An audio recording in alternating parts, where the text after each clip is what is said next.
So let's talk the stings. So there's basically two types of these police-run sex stings. They are called the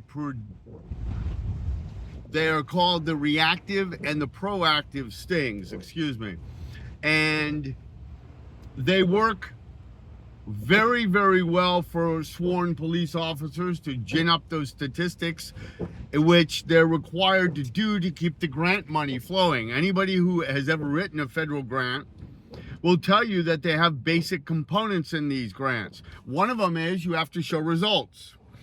And they are required by statute, I believe, and by the grant, I'm sure, because I've seen the grant proposals, to identify exactly what they do with the money, exactly what it would be used for. By now, that's pro forma stuff. They probably have it in a spreadsheet somewhere, and what they expect to find. They're also rewarded by the number of hits they get, the number of arrests they get, and the number of convictions. And it's pretty easy money for them, because depending on the funding matrix in a particular year and what they got, and whether it's stretched over 3 years, 2 years, 5 years, whatever it is, they are in a position to get statistics quickly. But there's a bit of a problem. The two types of stings, well, one of them is more lucrative than the other one. One of them gets results faster than the other one. And if you had to create results quickly, well, let me put it a different way. If you're in a race and you have a Maserati or a broken down jalopy, which one would you want to race in? Exactly. So in the proactive sting, they have a system in place where they don't just sit there and watch, as they claim. They have a turnkey system I've already described in the preceding video of the 31st July 2025 and elsewhere on this channel, in which they have a really good system to run a 30 or 90-day sting or whatever, where they can mobilize a lot of resources. A lot of cops don't have to endanger their lives. They sit in a back room somewhere and to pretend to be young girls and boys. Of course, what they don't tell you is that they actually are very, very engaged in the process. So engaged that they start out easily getting people to talk, because the talk is about sex, and not sex with minors. It's talk about sex on a sex or dating site where you would expect to have adults talking about those very topics. So it's very easy to get people engaged with you. I proved that the first time I'd ever been on any social media sites.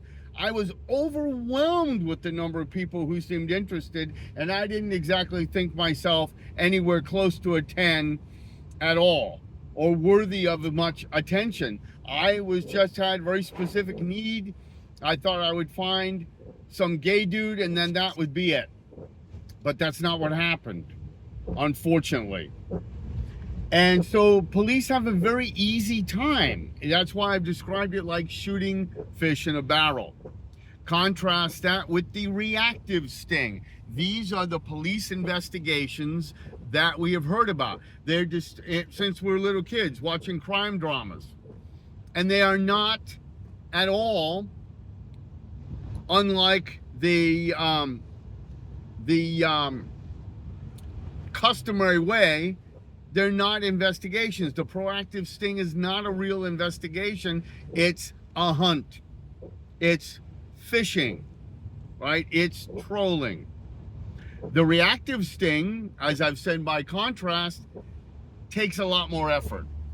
You have to have a tip, right? I mean, what are you going after? It is an investigation because you got a tip of a real child in real danger, and you follow through on that tip.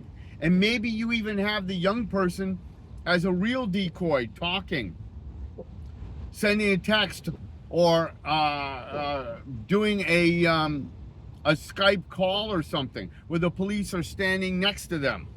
See, that's a real investigation, and much less dangerous.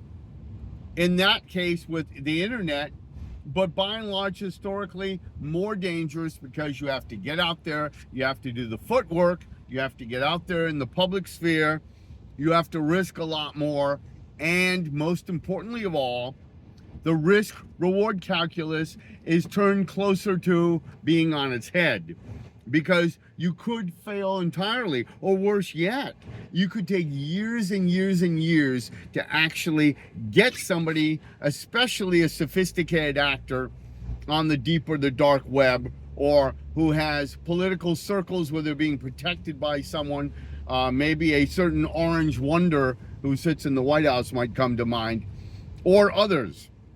It could take years of painstaking effort, legal maneuvers, etc., just to get the conviction.